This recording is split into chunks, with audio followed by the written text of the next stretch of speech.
Welcome to episode 160 of the Forward from 50 podcast, where we interview people over 50 who are pursuing new direction for their lives. It's an opportunity for men and women to tell their stories, their way, and in their own words. I'm Greg Gerber, the founder of Forward from 50, and your host for today's show. Today I'm joined by Cliff Ravenscraft. He's one of the true pioneers of podcasting and a coach who has helped tens of thousands of people to find their voice. Today he's helping people to build confidence and rethink what is possible in the second half of life. He truly believes the best years often begin when you decide to rewrite your story. Cliff spent more than a decade in his family's insurance business before discovering that his true calling wasn't behind a desk, but rather behind a microphone. What started as a podcasting hobby became a full-time career, then launching him into coaching, entrepreneurship, and global influence. It was Cliff who patiently guided me into launching my first podcast almost 12 years ago. Now in his 50s, Cliff is not slowing down. In fact, he's returning to his roots with fresh energy and deeper clarity about what matters most. This episode is packed with wisdom for anyone wondering how to step into a new mission later in life. Here's what you'll learn. First, why podcasting became Cliff's passion and how he used it to transition out of a career that no longer fit what he wanted to do with his life. Second, the surprising moment when his father encouraged him to pursue his dream and why that blessing made all the difference in Cliff's success. Third, how Cliff helps people over 50 to discover purpose by reconnecting with what they really want and how journaling plays a key role in determining your desires. Fourth, what it means to operate in your zone of genius and how Cliff used that idea to restructure his life and reduce the hours he needs to work while increasing his impact.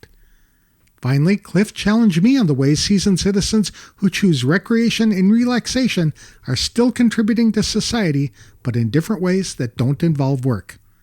If you've ever wondered whether it's too late to start something new, Cliff's story will inspire you to think again. To tell us more about his journey back into becoming the podcast answer man, once again, please welcome Cliff Ravenscraft to the show.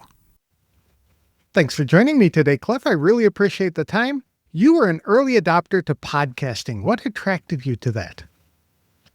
I guess the same thing that attracted me to CB radio when I was a kid. Actually, even before that, as a toddler, the same thing that attracted me to, Mr. Microphone, if you remember that toy, a little plastic microphone. Didn't look a whole lot different from this ATR 2100 that I have here on my desk, but it was a little FM transmitter inside of a handheld microphone, battery operated, had an antenna, telescoping antenna at the bottom of it, and I could talk into this microphone and my voice is broadcasted to the radio.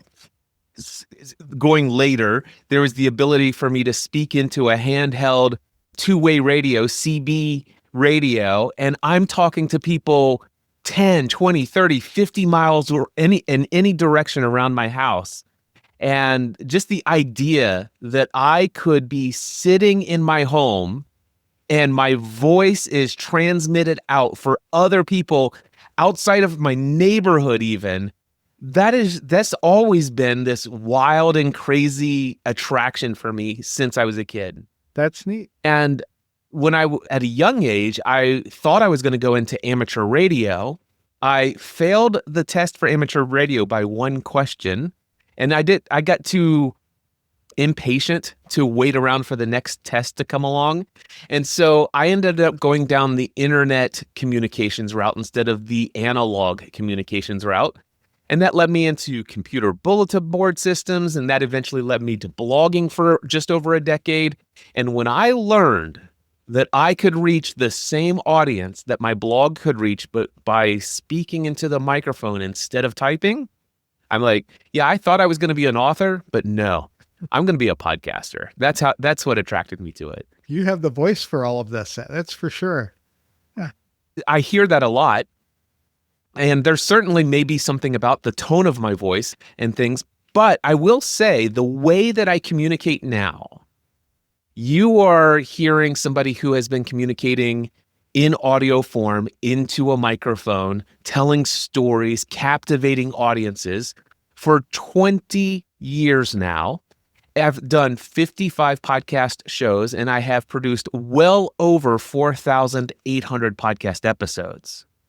And I just want you to know, if you were to go back and listen to my very first podcast episode, you would have heard, "Hi, everybody. My name is Cliff Ravenscraft, and I don't know if anybody's going to listen to me, but this is what I'm thinking about doing for a podcast.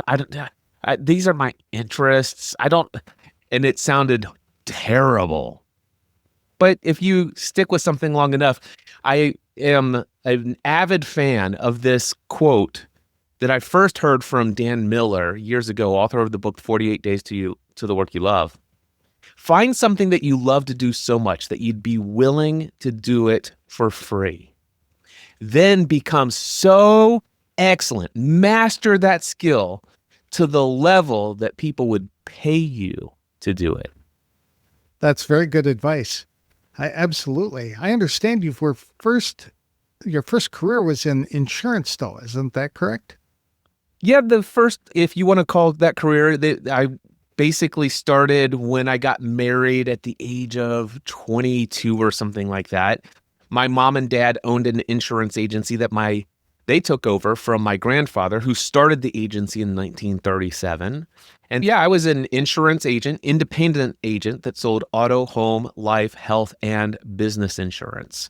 And I did that for 12 years until 10 years into that journey, I started podcasting as a hobby. And for 2 years, I podcasted as a hobby. But along that journey, I discovered that there's no way I could devote the rest of my life to sitting behind an insurance desk. I had to actually communicate with my voice. That's neat. That's good that you stepped out like that. Did that create a rift with your family? Not at all. Okay, good. So the interesting thing is that after 18 months of podcasting as a hobby, I came home one day and I used to love my insurance career, but I began feeling that it was a distraction from what I was put on this earth to do. And so I began to hate my job like more and more every day. And one day I came home and my wife says, "That's it. I want my husband back. The kids need their dad back. You already are making so much money just in your free time podcasting. You're going in tomorrow and you're telling your dad that you're going to quit." And so I made a decision that night, September 2007, that yes, I'm going to go in and give my dad a 90-day notice. I'm leaving in 3 months. At the end of 2007, I'm leaving the family business. And I thought, when I made that decision, I'm going to go in tomorrow morning, my dad's going to talk me out of it, and everything's going to be just fine. But I go in expecting him to talk me out of it. And instead, he's, "Man, I've been waiting for months for you to come in and tell me you were ready to leave." Really? Yes. And the next words he spoke to me were this. He says, "Cliff, here's what I will tell you. You know how much money you can make here in insurance. And as far as I'm concerned, you could always come back here. However, you'll never make as much money in insurance as you would going out and doing what you feel most called to do in this world. And you will earn more money doing podcasting than you would ever make in insurance." What amazing advice to give to a son who wanted to do something like that. I've talked to so many people who felt called and trapped in family businesses that they could not leave.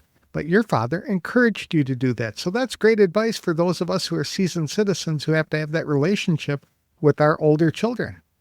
Yeah. That's neat. I have to give you all the credit for my career in podcasting because you trained me everything that I needed to know: how to set up a podcast, where to go, the equipment to buy, how to record things. And you're instrumental in doing all of that. And you had a great business as the podcast answer man for a number of years, but then you decided to go into coaching. Yeah. Yeah. Do you want me to go into that? Sure. To talk about that experience? Yeah. What happened for me is, when I started podcasting in December 2005, it was mostly my love was content creation. I never really thought about coaching. But what happened was I was producing about 7 to 15 podcast episodes a week of about 5 to 7 different shows. And people were starting to ask me questions. They're like, "Cliff, first and foremost, how do I launch a podcast?" And then there were people who are like, "Cliff, I've learned how to launch a podcast. I am struggling. I'm spending somewhere between 6 to 8 hours a week every week trying to put out one episode a week. You are putting out 7 to 15 one-hour podcast episodes every week without fail. And you're doing it as a hobby in your free time. How on earth are you? And so basically, after 1 year of podcasting, I launched in December 2006 the Podcast Answer Man podcast. And I remember telling people, I was like, listen, I don't want you to think that I have all of the answers. That's not why I chose this. It's just that people come to me for answers related to podcasting. And so here's what I do know. I don't have all of the answers to your questions related to podcasting, but I am the person who knows exactly how to get those answers. And I'm committed to being of support and encouragement. And in the very first episode of that podcast, I said these words, December 2006. I know that this will never happen. However, wouldn't it be cool if one day I could leave my career as an insurance agent and become a full-time podcast coach and consultant? That would be the wildest thing ever. And 1 year later, that was my reality. 1 year. That's impressive. Yeah. So since then, I've personally helped more than 40,000 people launch a podcast. You, Greg, if I'm not mistaken, went through my podcasting A to Z course, which was That's my correct. my 4-week group training program where I would take 20 students at a time and I would be their personal coach. I'm like, listen, here's all of my tutorials. Here's my step-by-step process, everything you need. Every question you could possibly ask, I'm going to answer them all. You have unlimited access to me for 4 weeks. And if you're committed to launching your podcast, it shouldn't take you beyond the second week to launch. But if it happens to be the third or fourth week, that's fine. I get it. You might be busy. But if you're committed to this, I'm committed to your success in launching your podcast. And so I had probably almost nearly 700 students who, like you, went through that course. So it's been an incredible journey. During the first 12 years of doing that, I generated several millions of dollars in income from coaching through the group coaching training program, through equipment sales and all sorts of other affiliate income and sponsorship deals and arrangements, and also becoming like the top person in the industry related to Blog World New Media Expo and just all the things I was able to do for other people who were trying to build businesses and awareness in the podcasting industry. I was the go-to guy to influence people. So it was a pretty wild journey.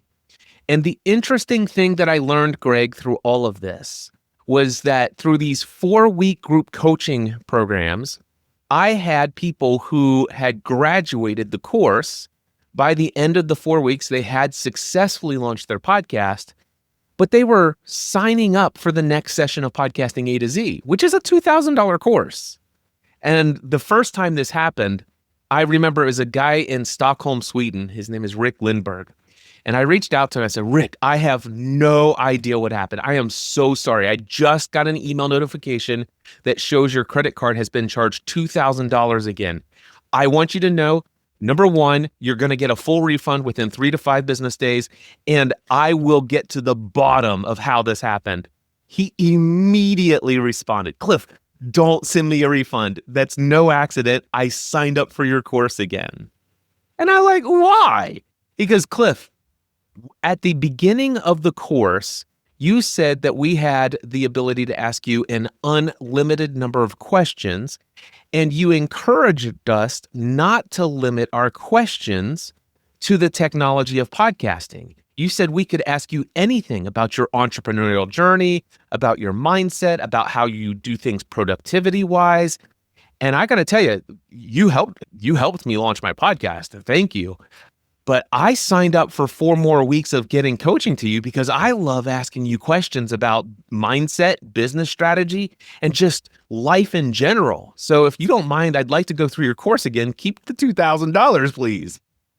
By the way, Greg, he took Podcasting A to Z 3 times and then was a member of my next level mastermind for entrepreneurs for 6.5 years. Wow. So you were an early adapter to developing online communities as well. Oh, yeah. Okay, very good. But it seems that so when you gave up A to Z, podcasting A to Z, you continued coaching for many years then, right? But you were not Yeah, just teaching about the technology and how to start a podcast. You were doing more entrepreneurial coaching. that's exactly right. So the story is that what I found, there was something that was very evident to me. A lot of people were signing up. By the way, the only thing I had to offer all the way up until November 2017. So from December 2006 through November 2017, the only thing you could hire me for was to help you launch a podcast. And then my group training program exposed me to the understanding that people needed much more than how to launch a podcast. Because here's what I discovered working with nearly 700 podcasting A to Z students. A majority of these people, their end result wasn't the launch of a podcast. They were hoping that a podcast would help them launch a side hustle business or a business that could generate additional revenue, either on top of their day job income or to replace their day job income. And what I recognized is that a lot of these people did not have any strategy for how to earn income or monetize their podcast. And also, many of them had an employee mindset. And even if they had a business, they were going to go out there and try to charge somebody 30 to 50 bucks an hour for coaching. And I had been through that and know that you cannot earn a living doing coaching for 30 to 50 bucks an hour.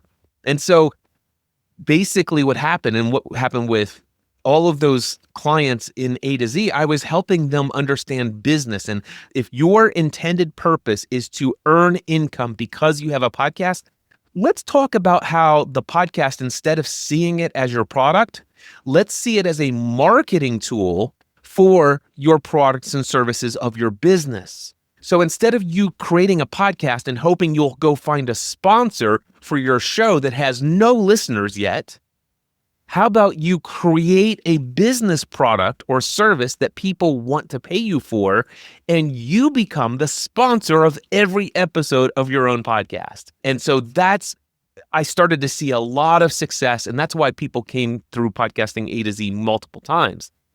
And then I realized, wow, these people who are on the entrepreneurial path are willing to invest in coaching with me at a much higher price point than somebody who is a hobbyist who's just looking to launch a podcast. Mm-hmm. And eventually I recognized that, wow, every hour I spend answering the same questions in my email inbox, Cliff, how do I get this buzzing sound out of my audio? Or, hey, Cliff, what cable do I need? That was an hour taken away from the higher ticket, higher end, and higher impact coaching that I could be doing in business strategy and mindset. I understand. The only thing is that I had built such a reputation as the podcast answer man that thousands of emails every week were coming into my email inbox. And I'm a solopreneur by design with intention. Yes, I could have hired a team of people. Yes, I could have trained them how to answer questions. Yes, I could have I could have managed all of that. And my desire on a scale of 1 to 10 was a -50 to hire a team. And so what did I do? From 2015 to 2017, I began just this dreaming. What would it be like if I stopped being known as the podcast answer man, but instead became known as the mindset answer man, who helps people on the entrepreneurial journey. And it took me a while to figure out what products and services I would create. Then I had to validate, would people pay me for that directly? I know people will pay me for podcasting, and then if they learn that I can do this also, then after a relationship had been established, they will pay. But I just wanted to know, could I just go find people who don't know me as the podcast answer man and have them pay me directly for business strategy and mindset? Eventually, I validated that, yes, they will. And once I did that, I read a book called The Big Leap by Gay Hendricks. Have you ever read this book? I have not. Given your audience, I would say, Greg, you and everyone who is subscribed to a podcast with the premise of what this show is, everyone should read the book, The Big Leap by Gay Hendricks. It could be read in a single afternoon on a weekend. It's that short, but it is one of the most impactful books of my life. In fact, after I read that book, I immediately made the decision within 1 year, I am shutting down all streams of income from Podcast Answer Man, and I am only going to do business strategy and mindset work. This is my zone of genius. Podcast Answer Man, podcast technical stuff. This is my zone of excellence. And I'm going all in on my zone of genius. And I thought you were nuts when you did that. I know. You're not the only person who thought I was nuts.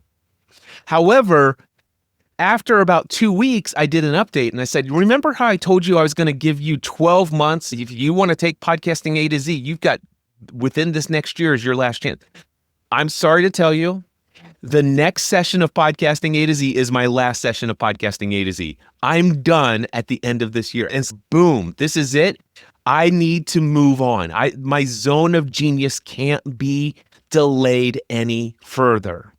And so in November 2017, I began offering only products and services related to business strategy and mindset. And I cold quit everything related to Podcast Answer Man. Shut down the show, shut down the brand, shut down Podcasting A to Z. I did one last course because people had already signed up for it. And went on in this other direction, which, by the way, I did not make as much annual income from business strategy and mindset coaching as I did with Podcasting A to Z. Podcasting A to Z was generating between $500,000 to $750,000 a year as a solopreneur. Wow, that's impressive. Yeah, it is. But I was putting in about 75 to 80 hours a week. That's not impressive. Okay? That's not impressive. It's still impressive, but it's not sustainable long term. Right. So what happened was, I'm like, when I made this decision, I'm like, how much money do I need to make? I need at least $240,000 a year. And the great news is I didn't go all the way down to $240,000 a year. But what I did is I'm like, that's $20,000 a month. And so I went over to my whiteboard, Greg, and I said, what could I do business strategy mindset wise where I could earn $20,000 a month? And I came up with 10 different ideas. Oh, let me say this. The caveat was any idea that I came up with, it by itself had to have the ability to generate $20,000 a month. Each idea? I came up with 10 such ideas. And I circled the top 3. I don't know what happened to it, but I remember I took a picture of that whiteboard before it got erased. I still to this day have not been able to find that picture anywhere. But I can tell you what the top 3 items were that I pursued. The first one was next level in-person workshops. These are in-person workshops where 10 to 12 people pay $2,000 a piece to come here and learn how to build an online business. This is a 2.5 day, it was a 1.5 day workshop. And I gave the option for one person could pay $7,500 instead of $2,000. And that person gets to spend an extra day one-on-one with me, helping them create a strategy plan for implementing everything we just discussed. And with that, I was able to successfully bring in $24,000 to $36,000 every time I did one of those workshops. And I'm like, okay, here's business idea number 1. I could do one in-person workshop per month. Boom, that's more than $20,000. Check. The next thing would be to do the next level mastermind. If I had, let's just say 20 people in two different paid mastermind groups who are all on the entrepreneurial journey. If each person was paying $1,000 a month and committed to 1 year of membership, we meet together for 90 minutes once a week, every week, and I create this incredible community where entrepreneurs are not doing life isolated on their own, but they can share what they're learning with each other every week. This would be a valuable experience. And so 2 groups, 90 minutes a week, that's 3 hours a week of hosting calls for them. That would be $20,000 a month. And I'm like, okay, that's idea number 2. Idea number 3, I could create an annual conference helping people with mindset and their habits and stories that they're telling themselves, limiting beliefs, and also encouragement about how to go about achieving your goals on the entrepreneurial path. This conference would be called Free the Dream Conference. It would be an annual conference once a year, and the ticket price, the average ticket price, the VIP ticket would be $2,000. The standard ticket would be $500, but the average ticket price would be $1,000. That's how much I would get on average for the number of people. And the goal would be just to sell 300 tickets. So that would be $300,000 of income, $60,000 worth of production value in expenses for all of the things to put on this 300-person conference. Guess what that comes out to? $240,000 for the year. Divide that by 12. Boom. Now I have the first 3 things, and I pursued those 3 things. And that's what I'd been working on all the way up until COVID, which shut down my annual conference. Absolutely. But the thing is, what I'm saying is I actually generated well over $240,000 a year because I pursued all 3, not just one. Oh, wow. Okay. Okay, so I started with the workshops. I kept them going while launching the mastermind. I waited a year before the mastermind was up and running, and I got it all figured out, the marketing, just keeping it well sustained. And then I began launching the conference. So you did one until you got it the way you wanted it to do, and then you started the second one, and then the third one. You did not try to do all 3 at once. That's brilliant. Absolutely not. Yeah, that's the important key. And so the thing is, I was earning not as much as I was as Podcast Answer Man, but still well over what my minimum needed was. And here's the key, working 20 hours a week. That would be beneficial. Absolutely. Yeah. So, Greg, you might ask yourself, Cliff, didn't you just bring back Podcast Answer Man and Podcasting A to Z? What the heck's going on? Here's the interesting thing. As I said, there was a little bit of a disruption in 2020. You may recall some sort of global thing happened, which shut down live events. Now, because of that, not only did it shut down my annual conference, but most of my coaching clients and also people coming into my paid mastermind group, almost all of that, 80-90% of all of my incoming clients were coming from me speaking at other people's conferences. I went 2 or 3 years without speaking at anyone's conferences. And even when conferences came back, I didn't immediately jump right back into them. So my exposure to new audiences was thinning out. And so therefore, the onboarding of new clients for my business strategy and mindset work was also thinning out. And I'm like, okay, here, what I could do is I could open the faucet. I could go back to my zone of excellence. And I was talking to my own personal mastermind group about this, and something occurred to me. This was in the final week of November 2025. And it occurred to me, I had purchased a brand new device called the PodTrack P4 Next. This thing is only $179.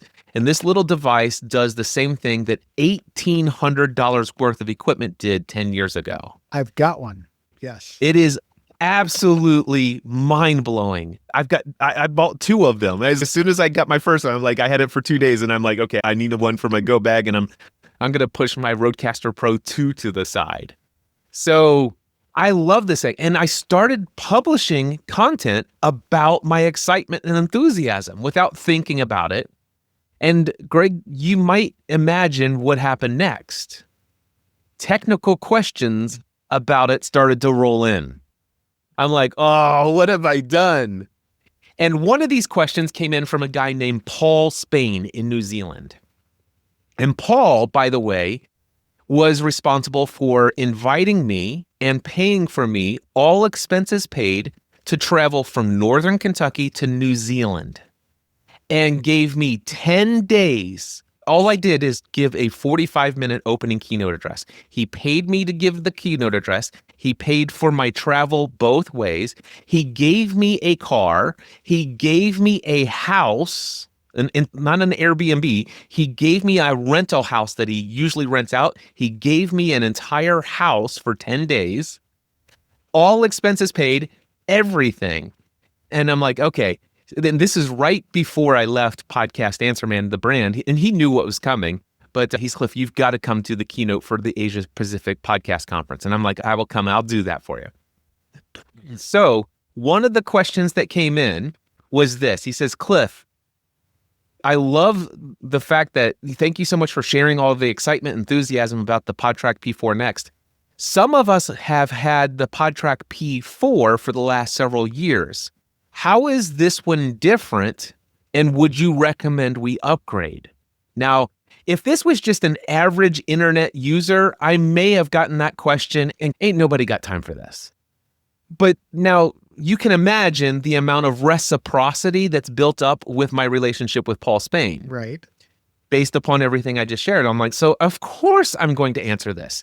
Now, let me tell you what would have to happen in 2017 to answer that question. In 2017, I've never used a PodTrack P4 in my life. So all I have is the new version, the P4 Next. So what I'd have to do is I'd have to go and find the online manual and download the PDF. And then I'd have to get the manual for this one and go line by line for every single feature in both manuals, take notes, talk about the differences, and then come up with my own commentary on why these are advancements that are worthy of an upgrade. That would have taken me, at the lowest end, 2 to 4 hours, and likely with my ADHD kind of thing. I'm not diagnosed ADHD. We all have short attention spans and like to go and do other things when we're bored with what we're doing. So it would have likely taken me 8 hours to answer that question. And by the way, this is what I was doing back in my Podcast Answer Man days that I needed to get away from. However, there are two things I had in November 2025 that I didn't have in November 2017. One was ChatGPT. Yes, I was going to say that. So I went into ChatGPT and I said, hey, here's my review. Here's the transcript of everything I've said about this device so far. I got a friend who asked me this specific question, and I just pasted his question in. And I said, go look up the manual for this and give me a detailed analysis. I want deep research. I want it fact-checked, double fact-checked, and I want a list of all of the resources where you got the information. Go. Boom. 2 minutes later, I had everything I needed. Now, here's the thing. I did not, and still to this day, do not trust that information's accurate. So every little thing that it said had a link to a specific resource where it pulled the information. So I clicked through to the owner's manual to confirm that all of these things are accurate. Because that's one of the things I still think we're needed in this world. Because otherwise, you're just taking ChatGPT for what it says. And I'm going to tell you, it hallucinates a lot.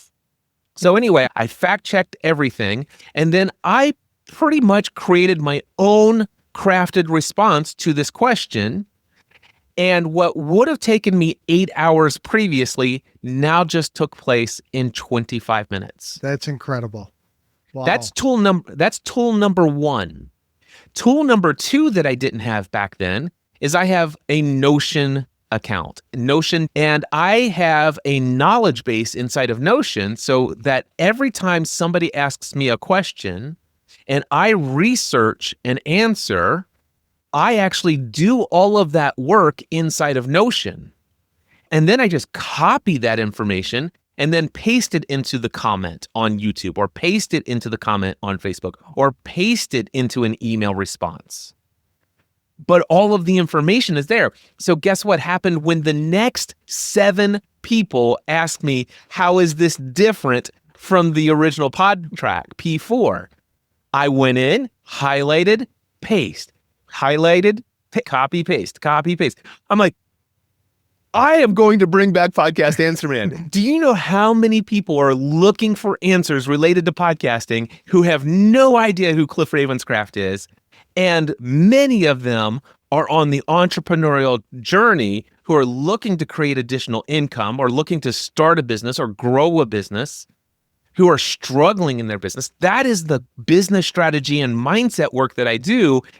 And what better way to get introduced to them than by going back to Podcast Answer Man and being available to answer the questions that they have. I would agree. And people over 50 are looking for things that they can do in their spare time and when they're retired and they have more time, but they don't want full-time jobs, in ways that they can use their knowledge and their influence and their skills to generate a little side income. I think that's brilliant. So you're bringing this back and you're opening up podcasting to a whole new audience, that being the over 50s, the seasoned citizens, I like to call them, who will likely be able to benefit from this as well. Absolutely. And so, yeah, that's in a nutshell been the journey. And what I love about this, Greg, is somebody asked me, Cliff, do you regret having gone all of these years where you stepped away from that identity, that branding? Because it's almost like you're reestablishing that you're known for this. I'm like, I have some pretty long-standing relationships that all I have to do is phone a friend. For example, I've got a few podcasters that I have helped launch into the world that have hundreds of thousands and some of them over 1 million to 2 million followers. And all I have to do is get on a show with them and say, you know what, Cliff Ravenscraft is a guy who helped me get started. And I wouldn't be here talking to you today if it wasn't for his help. And boom, I've got a stream of new people. That's an endorsement. Yep. So I love that I have that. But the other thing is, Greg, is that in 2017, remember, I told you I didn't have any other products or services other than podcasting A to Z. Mm-hmm. That was it. Now, once you, here's the thing. Imagine somebody's never heard my name before. Somebody may listen to this podcast, for example. Well, Cliff seems to be a guy who could help me launch a podcast. And now that Greg's been doing this, I've been listening to his podcast. I would love to have a podcast. I know this is something I've been wanting to do. I remember Mr. Microphone. I am an amateur radio operator. I would love to have a podcast. And so just imagine all of that's going on in their mind. So they sign up for my podcasting A to Z course and they're blown away. They might have some sort of expectation of how much access to but as they're going to be blown away by how much access they have to me and how much I over deliver. And through that process, I'm going to ask them, why do you want to create a podcast? How will you know 3 years from now that your podcast was successful, that it was worth it? What has to happen for that to be a reality? And they're going to tell me, and those who are on the path of entrepreneurship will tell me their business goals. And so through these 4 weeks, I'm not only going to help them with the technical, I'm going to help them with the business strategy and mindset side. And some of them at the end of the 4 weeks are going to be like, I can't not have access to you moving forward. What's the next step for us? And then it's either one-on-one coaching, one of my in-person workshops, or my paid mastermind group for entrepreneurs. Okay. So you don't plan on slowing down at all now that you've crossed the 50-year mark. That's cool. Oh, gosh, no. Yeah. And I was going to ask if technology had changed over the years, and it apparently has, and it makes it easier. So is this a viable thing that people over 50 should consider? Is starting their own podcast? Depends on what your definition of viable is. And I can tell you that there's a lot of people who have ambitions related to podcasting that aren't as viable today as they were 15 years ago. Those people, it would still be a viable thing for you to do for fun. It would still be a viable thing for you to have a contribution into the world to impact and influence the lives of a couple hundred people. But what you might have been able to make a significant amount of income doing just as a content creator alone, things have shifted a lot in that particular space. However, if you happen to have a business model that is not reliant upon a podcast, but if you're able to demonstrate that you've got products and services, basically you've got to find, here's what you need. You need an exact ideal, not target audience, an exact ideal client. Forget about your podcast for just a moment. Let's just pretend you're not even thinking about a podcast. But the question is, do you have a business idea? And if you have a business idea, you have to have these 5 things for your target client. Number 1, you need to have a person with a problem. All right? Now, The important thing is that they actually have to know that they have the problem. If you're required to educate them that they have the problem, it's a lost cause. All right. So you have to have a person with a problem, and then number two, that has money. There's a lot of people out there that have a problem, but they don't have number two. They don't have the financial resources to pay for your solution. So number two, you have to find a person with a problem that they know that they have, that they want to have solved, and that they have money. And number three, that they're willing to pay to have it solved. There's a lot of people out there who have the problem and they're aware of it. They have money, but they're not willing to pay to have it solved. It's not that big of a deal. So guess what? You have to have a person with money. Person with a problem who has money, who is willing to pay to solve the problem they have. Number four, you have to have the ability to solve that problem and solve it well enough that they're going to be so satisfied they're going to tell other people about you. All right. So you have to be, so number four, you have to be able to solve the problem at that level. And then number five, you have to want to solve that problem.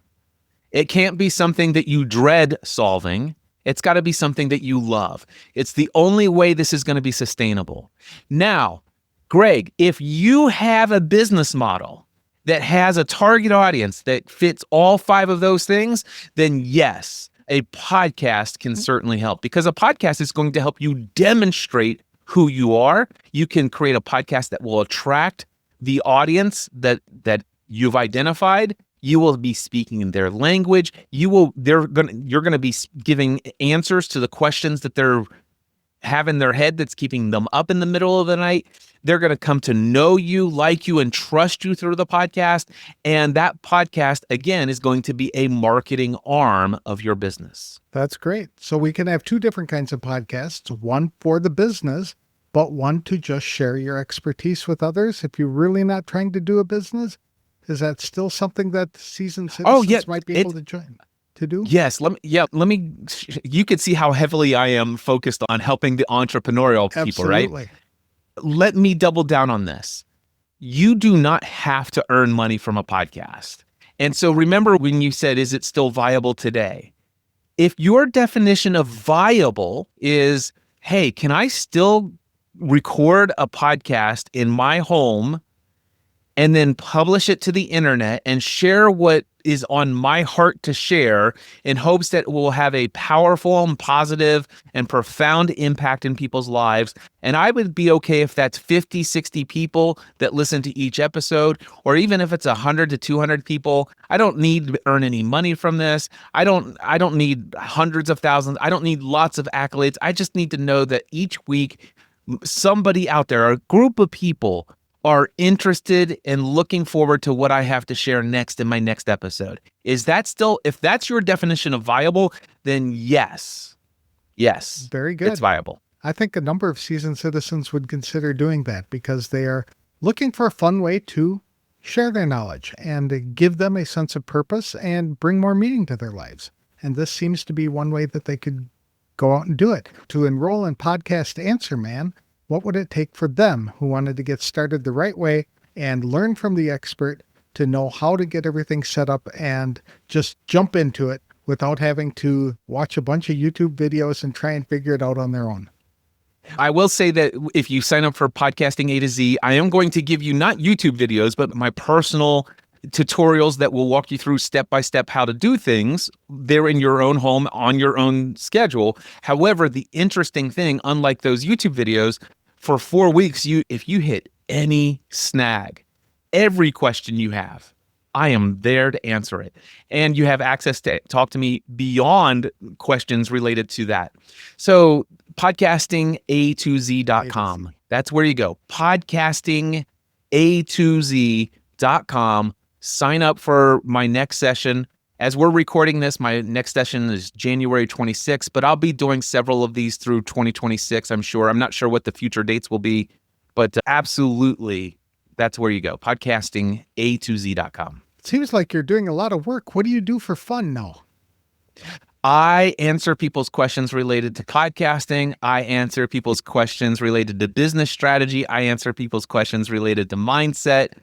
And I research all the things in my own life that help me in my own personal and professional development. I read books, I take notes, I journal, I hang out with my wife. I now have my amateur radio license.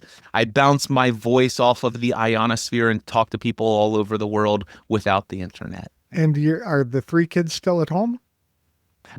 So my 3 kids are young adults now. One is graduated from college and married. The other one is getting ready she's in her final year of college, and my middle child is in his second year of college. Okay, very good. So they're out of the house and on their own, and now you have an empty nest.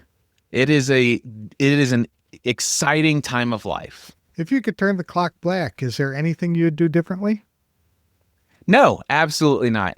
There's one problem with even the option. I hope that option is never available to me, because what I will say is I am today, who I am today is the product of every experience I've ever had. And so to take away any part of who I am today, even some of the painful stuff I went through, much of the reason why people are willing to pay me so much money as a coach in business strategy and mindset is because I can take somebody who is just getting started on their entrepreneurial journey, or they've only been in business for 5 to 10 years, but they're struggling with a couple of things. And it's, oh man, dude, I remember when I went through that about 15 years ago. Let me tell you what I wouldn't do. Let me tell you what I would do. You do not have to go through all of these hoops. Here, just go here, do this, talk to this person. That's your answer. I've been through that 3 different times. You do not have to beat your head against the wall 3 different times to learn this lesson. Let me just tell you the lesson. I've heard a number of people who have said that if I were to turn the clock back and avoid doing something stupid that I had done, I would figure out a way to do something stupid in a different way. And yeah, would alter our life. I like your approach that Thank you. It is what it is and you're moving on. What advice would you have for people over 50 who are struggling with what to do to give their lives more meaning and purpose? I would encourage you to begin a journaling process. That's the first thing that I would do. So there are 3 questions that you need the answer to be able to solve for that issue that you just expressed there. The first question you need to answer is, who am I? The second question that you need an answer to is, why am I here? And the third question for you to ask is, what do I want? What do I desire? Now, you might think, who am I? This isn't your name or whatever, but what's your identity in this world? And it could go a whole lot more spiritual, soulful, metaphysical, whatever you want to call it. There's a lot that you could dig into on this question of who am I? And getting clear about the answer to that question is pretty valuable. And if you start off with surface level, I'm a husband, I'm a father, I'm a this, I'm a that, you could start there.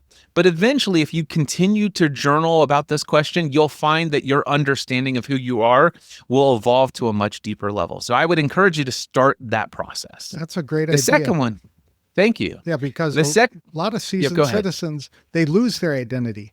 They lose the job that they loved, and now they don't know who they are. So going through that process of trying to figure out who it is that they are, what they really, truly like to do in life, and what they think they might have been created for, and then that's a great process. So number 2 would be? Yeah, and I just want to speak to that for a second. They didn't actually lose their identity, lost their perception of their identity. Correct. And that's the key thing. That's what this journaling prompt is meant to do. Because let's just say this seasoned citizen, I think is what you said, that person may have done 35 years as fill in the blank career path, right? And devoted countless hours of their life every week to this for 35 years.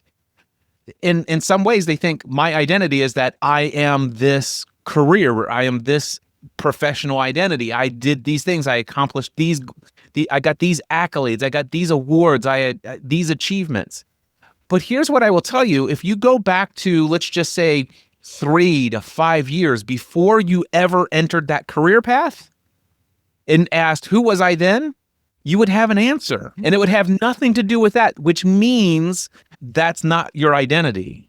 It was just a role, ROLE, that you played. Excellent. Yeah, and so there's so much more behind this first journaling prompt to get into the answer of who am I? And then the second one is, why am I here? Now, if I can suggest, I would encourage you to consider this. What if I were to get to choose the answer to this question? I know that this could bump up against some belief systems and things of that nature, but I just encourage you to ponder, what if it were possible that I could choose why I'm here? That it's not some predetermined thing. I'm not telling you that you have to change your belief. I'm just asking you, just consider it. Maybe if you're up for the challenge. Now, for me personally, I will just tell you that I determined a long time ago, I get to choose why I'm here. It is for me, it's free will. It's my co-creation with my creator. He gave me the option to choose. And so I can choose to go this direction or that direction and all these other things. And so I like that. And then if I'm struggling, if I can choose, what would I choose? That leads you to that third question. What do I want? Or what do I desire? And for that, I have an exercise. If you're up for it, Greg. Okay. It's called the 50 Things I Want exercise. Here's what I encourage you to do. Grab yourself a notepad, and at the very top of the page, write 50 things I want.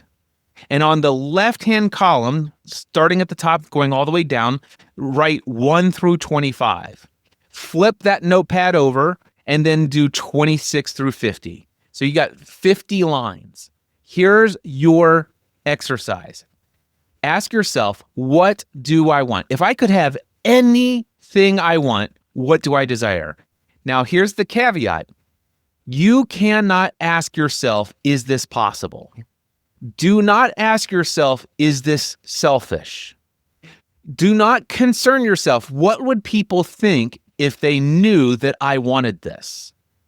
There has to be no filter whatsoever, and any answer that comes to your mind must get written into one of these 50 lines.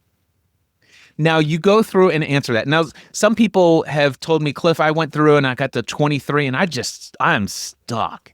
I'm like, this was what happens when we give up our dreams as a kid. Yes. So the thing, I can tell you right now, if I went to you at 7 years old, you would have asked me for 5 more notepads. You'd have 50,000 things you want. And by the way, so much of it's more possible than you can possibly imagine. Anyway, so I was like, read me to your 23. So I'd like to travel more. Great. Wonderful. I would now like you to fill in, let's just say 10 more lines with the top 10 places you'd like to travel. So I'm telling you, once you unshackle your mind from this idea of who am I to want things, you'll find that the answers start flowing. So now your goal is to get to 50 things on this list. And they can be anything. They can be professional. They can be hobbies. They could be, if you want to, I at one point wrote down, I'd love to have a castle, own a castle on the South Island of New Zealand as a winter home, which, by the way, it means that when it's winter in the United States, it's summer in New Zealand. And I'd like to spend the summer in New Zealand on the South Island in a castle. Now, do I think that's ever going to happen? No. Do I care what people think if they were to know that that's something that was a desire of my heart? Absolutely not. Do I care if it ever really happens? No.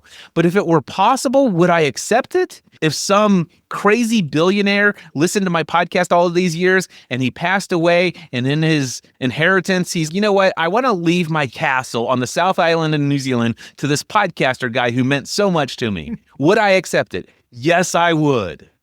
I love that. Yes, I would. So I put it on the list. All right. So once you have 50 items, Then the next thing you want to do, flip the next page over into this notepad and type or write on the top, my top 10 goals. On the left-hand columns, you're going to go 1 through 10. Now, here's what I want you to know. The 50 things thing, it's not in order of priority. Don't try to prioritize them. What's more important than the things just to fill in the lines. Same is true with your top 10 goals. These are not in order. However, you're going to look at your 50 things that you want, and you're going to ask yourself, should this be in the top 10? If the answer is yes, put it in line number 1 and keep doing that all the way through until you have 10 things. All right. Now, if you're doing this and something comes to your mind that should be on your top 10 list, but it wasn't on your top 50, just go write line 51 and add it, but keep it on your top 10. Now you have what we call your top 10 dreams. So you got your 50 things I want, your top 10 dreams. Flip over to another page. At the top of it, write my top 3 goals. On the left-hand corner or column, you're going to do 1, 2, and 3. This is in order. So now you have to actually look at your top 10 dreams. Out of these 10 things, what is the number 1 most important thing to my heart right now? That's your number 1 goal. Number 2, there are 9 more things on this list. Out of these 9, what's most important to my heart? That's your goal number 2. And then the third, there are 7 more things here. What's most important? That's your third goal. Now you actually know what your top 3 goals are, your top 10 dreams, and 50 things that are on your bucket list. Cool.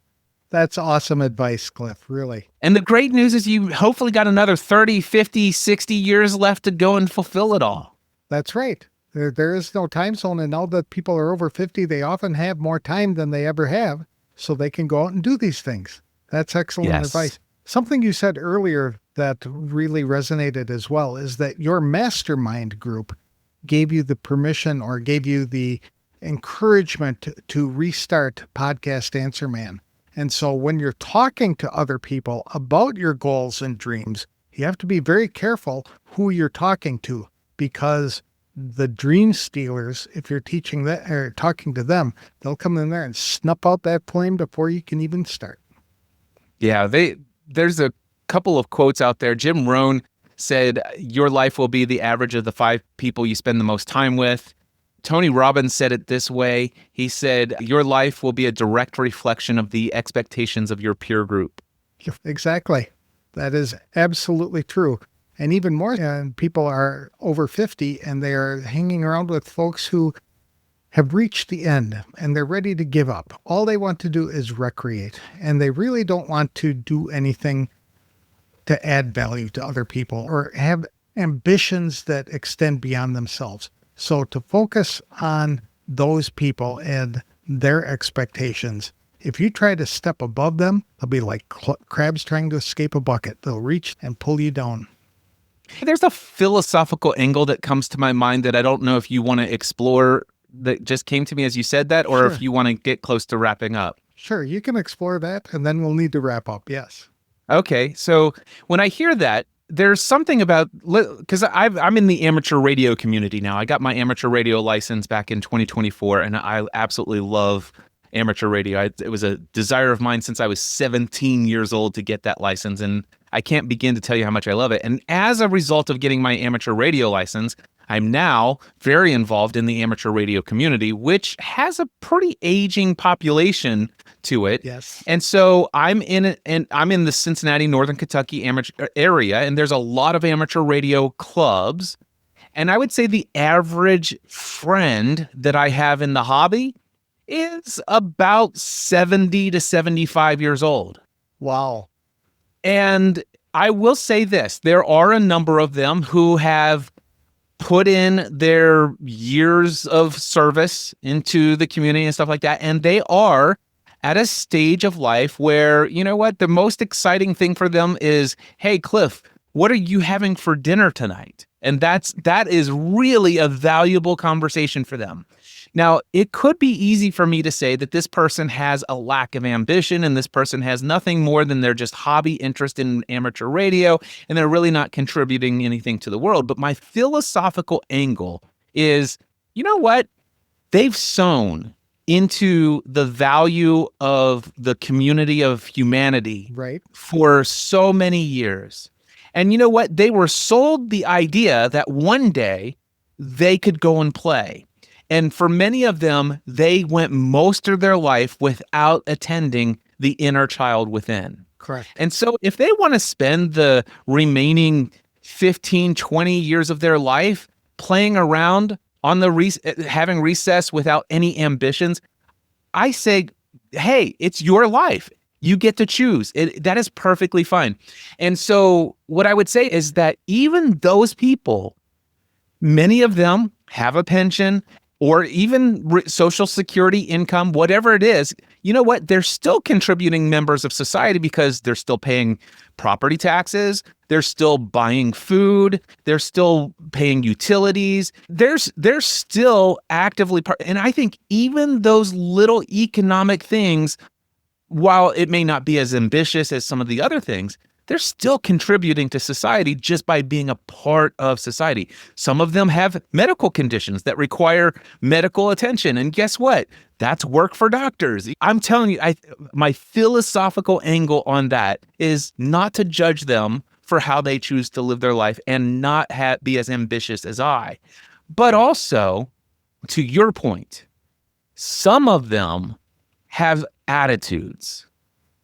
Some of them are going to be like the crabs inside of a boiling pot. And when you start crawling out of that pot, they want to drag you in. To your point, I would say, be cautious of spending too much time sharing your dreams and visions beyond the hobby and sitting around and recreating in your later years to people who are going to be hurt because they're like, maybe there's something I haven't done and I don't feel like I haven't. And a lot of those people, the reason why they would try to pull you in and keep you and snuff out all of that is so that they don't feel insecure about the fact that they're not doing it. Now, in the philosophical angle, the reason why all of this came up as soon as you said that phrase was because not everyone has that attitude. There are some beautiful people who are 75, 80 years old, and they are just having fun. That's fine. And there are other people, and I go to regular Skyline Chili lunches with my amateur, and I tell them about the things that, Cliff, that's great. And they're encouragers. Go do that thing, man. Make the most of it. Man, that's exciting. Come back next week and tell me about it. Right. So I just want to say there are some of those people as well. I thank you for doing that. I stand corrected. You are absolutely correct. I appreciate that you explained that to me, and I will consider that in the future when I make that comment. And also be cautious of who you talk to, because there's some incredibly ambitious people who are out there looking to serve the world any way they can so that they can build their next big thing and get a big return on investment and stuff like that. And some of those people have negative attitudes that will try to knock you down so that your building never gets as tall as their building in the city. Good point. How can people connect with you if they would like to follow you on your journey? My email address is cliff@cliffravenscraft.com. If my voice or anything I said in this episode resonated with you, I would love to hear from you. Send me an email, cliff@cliffravenscraft.com. That's the number one thing you can do. Greg, since I started podcasting, there's one thing that fuels my fire. And you can tell people, can you describe what you see just in your own words on camera? Because I know most people are going to listen to this in audio. A whole inbox of letters and other documents. This has about 400 thank you cards, postcards, and handwritten letters from all over the world. From people who said, because of something you said in a podcast, it has had a powerful and positive impact in my life. And there's nothing that fuels me more than hearing that, Greg. So the number one thing people can do is if you've been encouraged, you've been inspired, an idea has formed, if something lit up inside of you, the best thing you could do is open up your email, type in cliff@cliffravenscraft.com, and just send me a message and let me know what it was. That's great. Are you on social media at all? Oh, yeah, I'm on all the places. I'm at facebook.com/Cliff Ravenscraft. On LinkedIn, I'm linkedin.com/in/Cliff Ravenscraft. On Instagram, I'm Cliff EOTC, which stands for Encouraging Others Through Christ. On Twitter, I'm Cliff EOTC, Cliff Encouraging Others Through Christ. Let's see, where else am I? I'm on TikTok at Cliff Ravenscraft. I'm on YouTube at Cliff Ravenscraft. I'm on all the places. My goodness, you are busy.